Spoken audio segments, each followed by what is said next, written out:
when you start a business, you have access to hundreds of tax deductions that you don't have access to if you are an employee. Okay? Now, sometimes people get to that and they're like, well, I don't know if that's legal. I don't know if that's right. Are we getting over? So this inside thing, this little bug thing that's bugging us, that am I doing something illegal? Am I doing something immoral? Am I doing something I'm not supposed to do? That stops people from doing it. Does that make sense? Well, I want to make sure you're not in that boat. So let's deal with it. If you buy a house in America, buying a house, paying payments on a house, you get tax deductions, right? Yeah. You get right off the interest, you get right off property taxes, right? So you're getting tax deductions for housing costs. If you rent a house, one just like that one that somebody is buying, next door, you rent it. You might even pay more rent than they pay mortgage. Do you get a tax write-off? Nope. All right, so you don't get a tax write-off.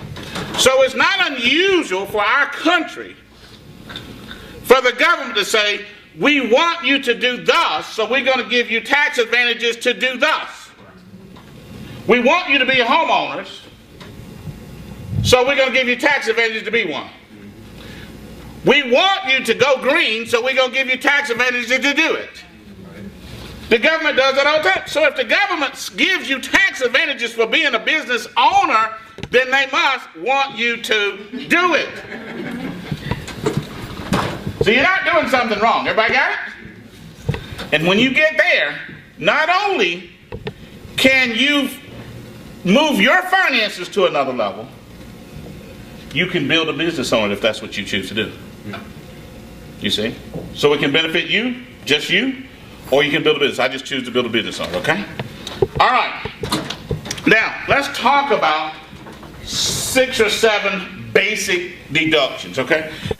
Just like a wealthy politician or a wealthy business owner that's got a jet.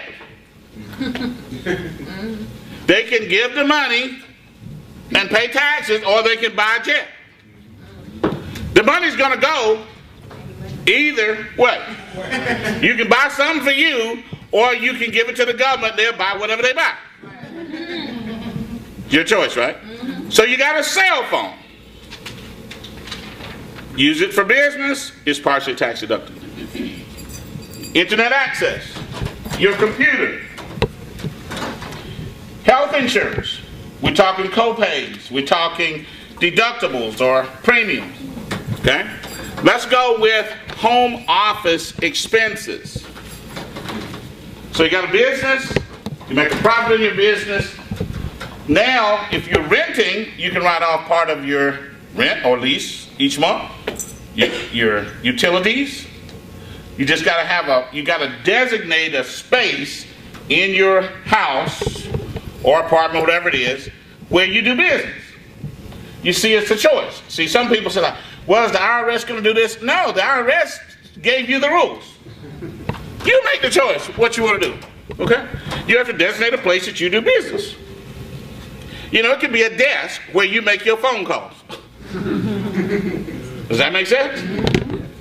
Okay? Now you get to write off part of the expenses for your home. So let's say that you got a 2,000 square foot home, and you use 200 and you use 200 square feet for business. So now 10% of all of those expenses for your home are tax deductible.